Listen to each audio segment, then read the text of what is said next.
aquí. El propósito de esta clase es que a través de sus relaciones el Evangelio sea multiplicado. De aquí hasta el mes de agosto-septiembre, Inter debe estar trabajando por lo menos, y este es nuestro objetivo común, todos esperamos que estemos de acuerdo en esto, que estemos trabajando con 40 o con 50 familias estudiando la Biblia. ¿Está bien? Amén. ¿Sí lo podemos conseguir o no? Yo sé que puede ser más, pero al menos 40 o 50, ese es nuestro interés. Y lo vamos a hacer a través de las relaciones. Hay uno de los sabedores de las ciencias de la sociología, escribió alguna vez que toda clase de gobiernos, y yo agregaría de individuos, está basada sobre ¿qué?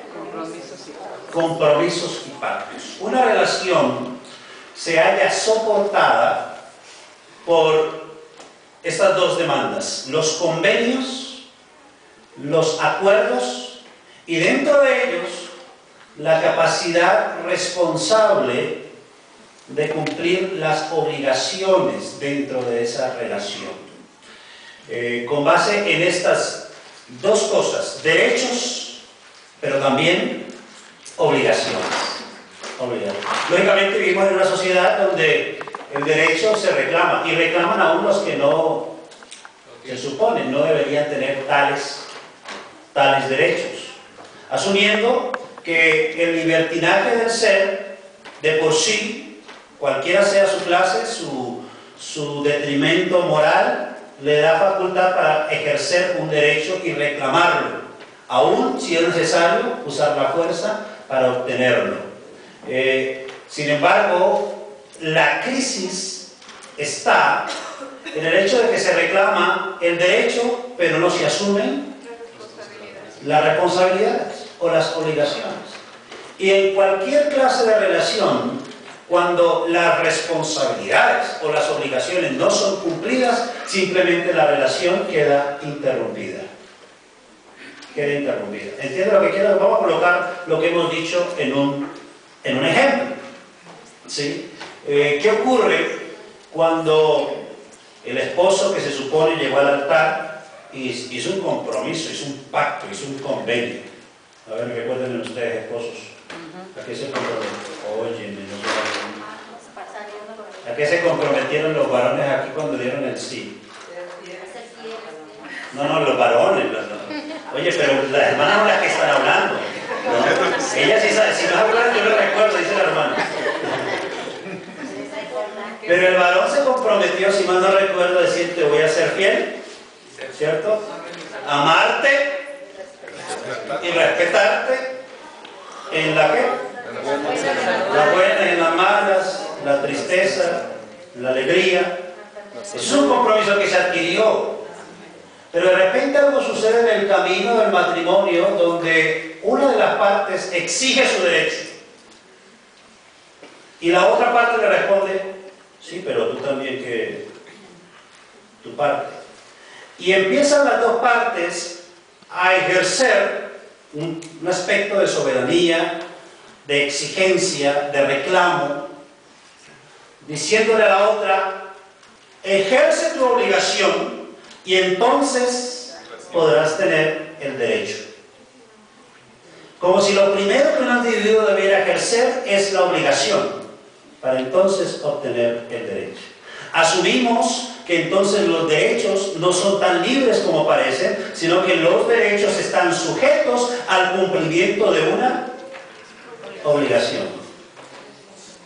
¿Será lo mismo en la relación con Dios? Dios te dirá: para que obtengas este derecho, primero tienes que hacer esto otro. Hay ciertas cosas que Dios pide. Por ejemplo, 2 Crónicas 7:14, ¿qué dice? Eso no lo dijo el muchacho. Si se humillare, ¿de qué? Mi pueblo, sobre el cual mi nombre es invocado, y oraren y buscaren mi rostro, entonces yo iré desde los cielos, ¿qué más? Perdonaré sus y sanaré su tierra. ¿Es una promesa condicionada o es incondicional? ¿Está condicionado? Sí. Dios dice, ¿sí qué? Se humillaron. Esa es la parte, esa es la condición. Y si eres humilde, si te humillas delante de Dios, entonces recibirás la recompensa. ¿Sí? El tema es que asumimos la recompensa como un derecho y la obligación como una sugerencia. ¿Entiendes lo que quiero decir?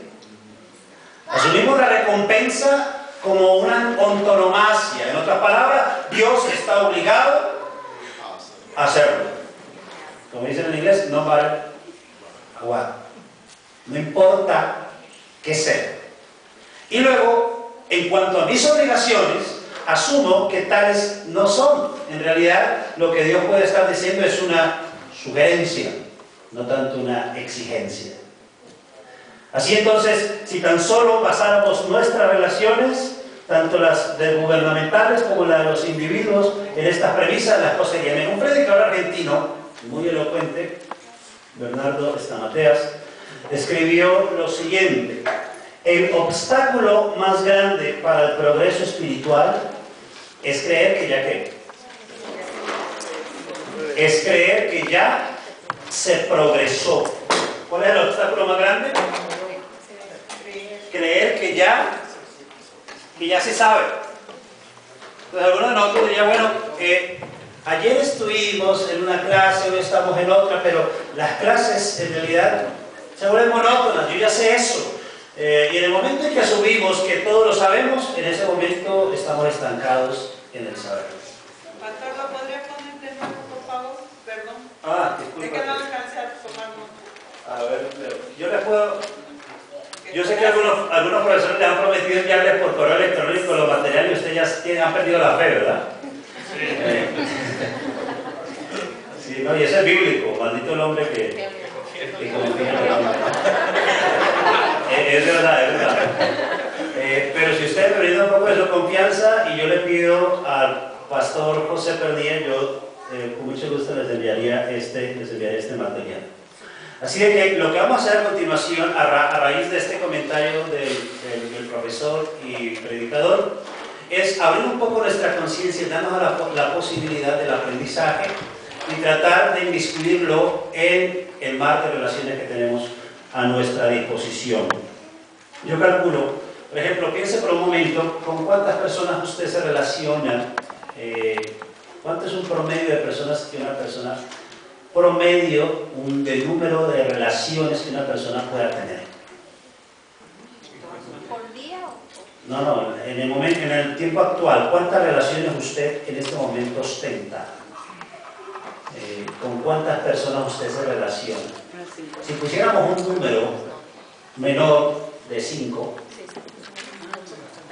si pusiéramos un número menor de 5 y multiplicásemos por el número de estudiantes que están aquí, ¿cuánto nos daría? Si tenemos 70 estudiantes, multiplicado por 5, ¿serían cuántas personas? 350. 350. ¿Podríamos hacer algo en esas 350 personas? Entonces, el evangelismo, más allá de tocar una puerta desconocida, puede hacer que me sea más útil tocando una que ya conozca. Ah, pero pastor, la Biblia dice que nadie es profeta en su tierra.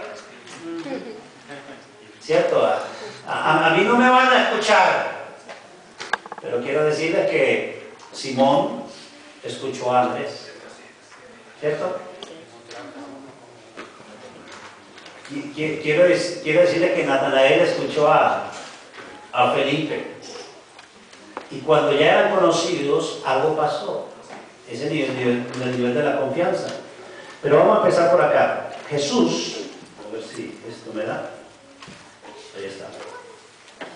Jesús dio esta premisa, la cual es el fundamento de todas las relaciones. Mateo 7 y el versículo número 2. Este enunciado de Jesús es básico, y de lo que nosotros hagamos con él indicará la calidad de persona que soy. A ver si lo podemos leer juntos cuando yo diga 3. 1, 2, 3. Haz a los demás todo lo que quieras que te hagan a ti. Esa es la esencia de todo lo que se enseña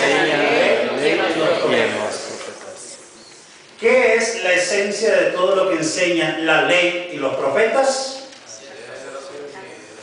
Hacer a los demás La regla de oro. lo que quieran que no hagan. Por esa razón en la Biblia, alguna Biblia le han puesto ese título que dice Maribel, ¿no? ¿La regla de qué? Oro. De oro. Si es de oro es porque la que más vale, ¿sí? La regla de oro. Y cuando Jesús dice, esta es la esencia de todo lo que ha dicho la ley y los profetas, ¿qué está queriendo decir? ¿Qué es la ley y los profetas en el tiempo de Jesús? La Torá. La Biblia. En el tiempo cuando Jesús dice, esta es la esencia de la ley y los profetas, lo que está diciendo, esta es la esencia de toda la revelación. Esta es la ley que gobierna en todo el universo. En todo el universo. Qué interesante, ¿no? ¿Cuál es la ley que gobierna el universo? Hacer al otro Lo que queráis que se haga contigo. lo que me gustaría que me hicieran Amén. a mí. Entonces, si yo quiero que me regalen $2,000, ¿qué debo hacer? Orar.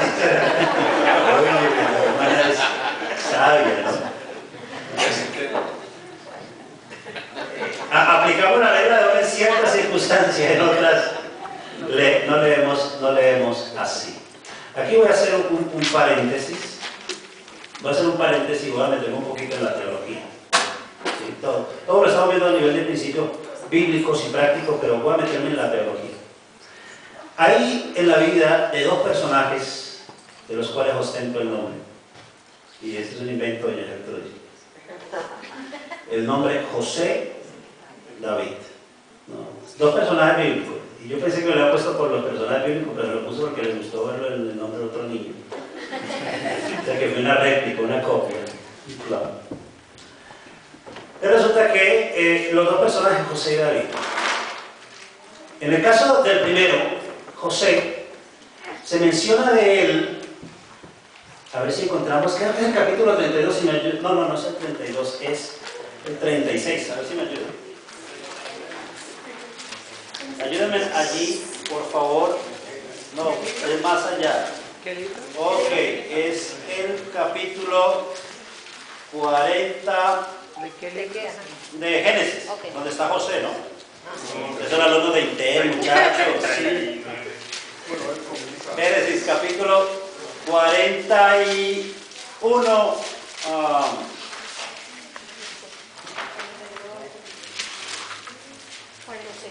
Bueno, el 39 y el 40 son dos capítulos interesantes. Voy a leer el 39 y vamos a leer esos primeros versículos. Estamos ahí en Génesis 39.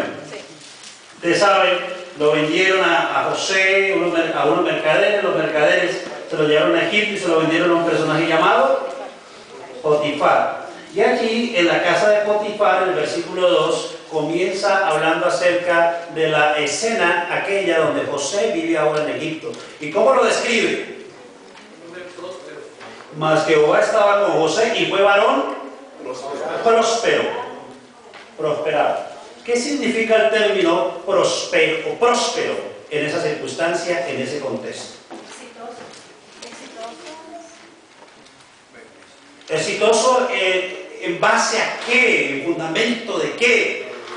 Próspero para usted, que cuando yo le digo, por ejemplo, el hermano Sabunta es próspero, ¿qué se imagina usted? Era de bendición para su alma. Si yo le digo Sabunta es próspero, ¿usted qué piensa? ¿Qué se le viene a la cabeza? Dígame, muchachos, ¿qué le viene a la cabeza? Próspero, Sabunta. Sí, pero díganme qué significa prosperidad. Muchos bienes. Inmediatamente nuestra mente dice, bueno, debe tener un carrazo. Muchos bienes. O debe, no piensan ustedes así. Una Toyota. Es un hombre próspero, Sabunta. Inmediatamente dice, Sí. oye, está ya andando una Toyota. Un BMW, ¿no? Del año. Ferrari. Uno próspero lo realiza a nivel de éxito material. Pero ¿qué significa próspero en el contexto que se le aplica aquí a José? Un esclavo próspero. Bendecido. Era en la relación que tenía con Dios, que antes no se mencionaba eso. Anóteme el 5 la Después de hermana. que fue esclavo, ahí se mira ya la relación, porque si vamos a los capítulos más adelante, él dice, es que Dios permitió, cuando se enfrenta con sus hermanos, dice, Sí, calmate, "No te calmate". Pero ahí, en esos capítulos, pastor, y era porque estamos leyendo el año bíblico con una hermana y yo le decía, mi impresión es de que José ahí ya se convierte, de pleno entrega su vida a Dios, porque ahí empieza la relación y ahí dice que Dios estaba con José. ¿Qué Pero tan no próspero, mencionaba que José- qué tan próspero se sentiría usted si fuera esclavo de alguien?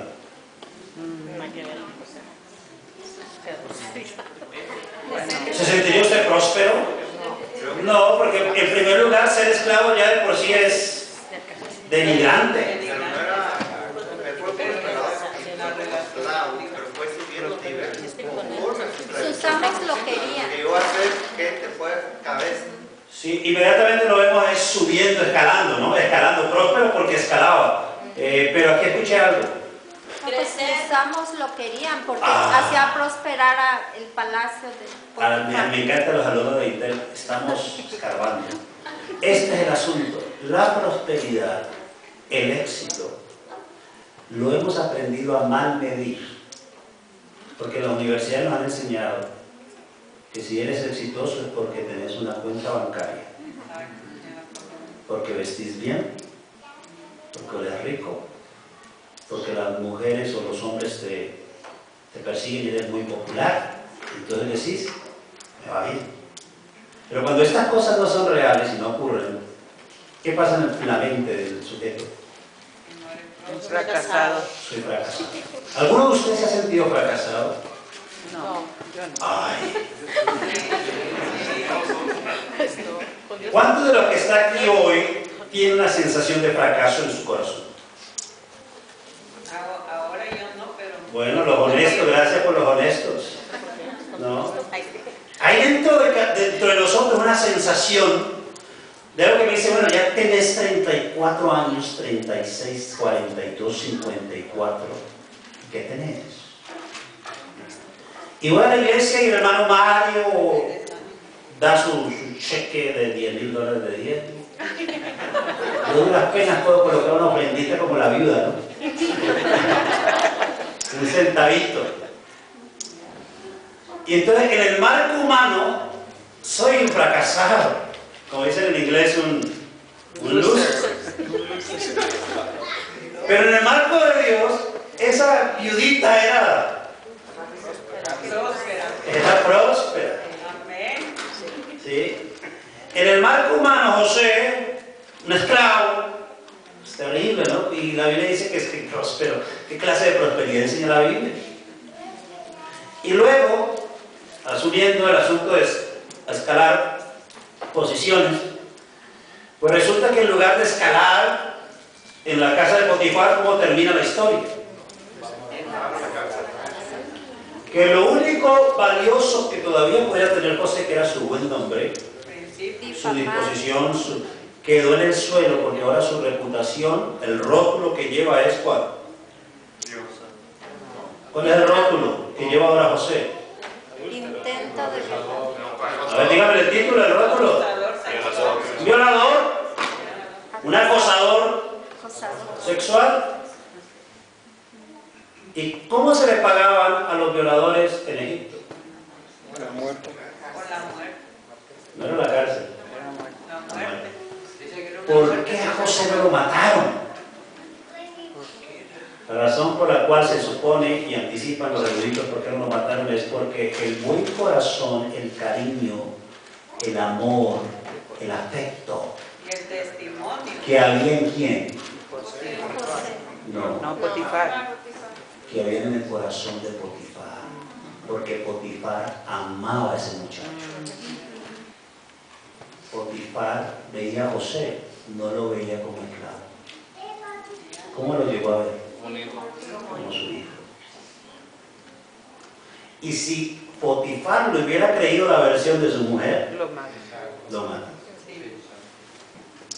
Pero fue porque no le creyó y además por el gran cariño que le tenía a esa persona, que lo mandó a la cárcel. ¿No? ¿Vamos bien o no? Sí. ¿Está buena la relación Potifar-José? El diablo se metió para destruirla, ¿no? Sí. Sí. La diabla. Le utilizó a alguien ahí. Ahora, José sale de allí, ¿a dónde cae? A la cárcel.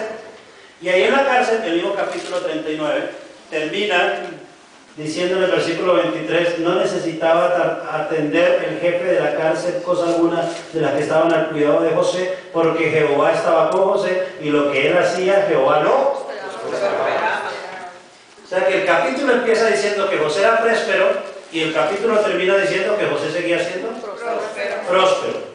¿Sí? Y la dinámica de esas dos prosperidades tiene que ver con las relaciones. Hablamos de la fidelidad de José, pero fidelidad ¿en qué ámbito? No es una fidelidad religiosa donde él se sienta y de rodillas ora a Dios, lee la Biblia, hace la escuela sabática, da diezmo. De eso no está mencionando la Biblia. La Biblia enfatiza las relaciones. Y lo que está diciendo es, allá en la casa de Potifar era una buena relación, y ahora en la cárcel, el jefe de la cárcel tiene una gran relación con José. Debe ser que algo ocurre con José que le cae bien a todo el mundo. Hasta la que le quería hacer daño le cayó bien. ¿Sí o no? ¿Qué es lo que ocurre cuando Dios mora en el corazón de un cristiano?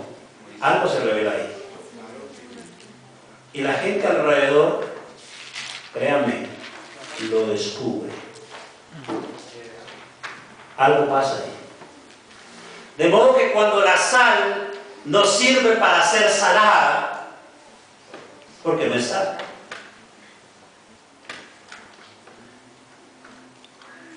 Algunos se preguntarán, bueno, y la clave, prosperó José. Ahora me paso a David. David, ¿cómo eran las relaciones de David? Bueno, yo sé que no me puedo pasar de José sin haber mencionado esto primero, ¿no? Tengo que mencionar esto. Había una relación muy profunda en José que se había roto. Era la relación con sus hermanos y también él ya lo daba por hecho, la relación con su padre. Eso la segunda le dolía muchísimo. Sí, que él imaginó, tengo una nueva vida, me casé, ahora vivo acá ya más de 20 años, porque a eso pasó a los 17, ahora ya llevo 20 años acá, tengo como unos 37, 38 años, de repente, sin esperárselo, le llegaron ahí la gente, la familia. Y ustedes saben el resto de la historia, ¿no? No voy a alargar la historia porque tengo que avanzar. El resto de la historia indica que José les da una comida, pero les mete como un asunto ahí medio turbio, ¿no? Los prueba. A través de esa prueba él quiere descubrir si lo que han hecho con él se lo han querido hacer al otro hermano cosanguíneo suyo. ¿Cómo se llamaba él? Sí, muy bien. Benjamín. ¿Sí? Entonces, él quiso saber, ¿será que lo habrá hecho de nuevo Benjamín? Y puso la prueba, descubrió que no, que los muchachos se habían arrepentido. Y él ahora, no es que estaba esperando eso para perdonarlos. Llega un momento en el cual no puede aguantarse. Bueno, hubo dos momentos. El primero, él no puede aguantarse la ganas de llorar y se esconde y llora solito. ¿No? Llora solo. Porque José tiene algo particular, especial, que se llama sensibilidad. Es muy sensible y llora. Aquellos que piensan que llorar no es de machos, pero sí de muchos. Y lloró José. Y el segundo momento, ya esta vez en lo público, José no pudo aguantarse y lloró. A tal grado lloró, y todos lloraron ahí. Imagínate esa escena. Si te metes ahí en ese cuarto y eres un egipcio y ves ese panorama, ese cuadro, muy conmovedor. más, ¿no? Todo el mundo llorando, pidiéndose perdón. Los egipcios escuchaban hasta las lágrimas de lejos. ¿Qué está pasando allá? Era la reconciliación entre seres cuyas relaciones se rompieron, pero qué alegría cuando ahora son recuperadas. Eso quiere decir que, aunque usted y yo pensemos que hay relaciones rotas muy lejos en nuestro pasado, es muy probable que en nuestro futuro se nos vuelvan a presentar. Amén. Y tienes que estar preparado para ello, como estaba José. José no los perdonó allí, José ya los había perdonado. Y su perdón anterior le fue facultado ahora para entonces establecer la relación. Dejo a José, paso a David. David tenía una buena relación con su papá y sus hermanos, vamos a asumir, aunque ciertamente al parecer como que no lo tenían muy en cuenta, porque en la llegada del profeta se descubrió que todos pasaron, sí, los más altos, los más dotados, y entonces hasta el mismo profeta casi que se equivoca y dice, no, este tipazo que está aquí es el próximo rey, pero le escucha la voz y dice, no, te has equivocado, estás mirando qué cosas. El parecer, pero Dios no mira el parecer, Dios mira el corazón. Y resulta que Dios estaba buscando, Dios quería que el profeta mirara el corazón. Y había alguien cuyo corazón, decía el mismo Dios, es el corazón como el de ¿qué?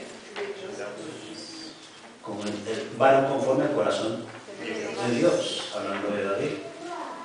Entonces David se apresta porque va a ser el futuro rey, no lo sabe, pero ya Dios lo venía en una preparación, cuidaba ovejas, había aprendido las dotes, las funciones de ser buen pastor de ovejas, había defendido las ovejas hasta lo sumo, era un guerrero sin saberlo, sin ir a una academia, sin pertenecer a un ejército, pero ya lo era. Y de repente llega el momento de jovencito donde ahora es separado para ocupar el trono, pero en ese trono ya está ocupado por alguien. ¿Quién es? Saúl. Saúl.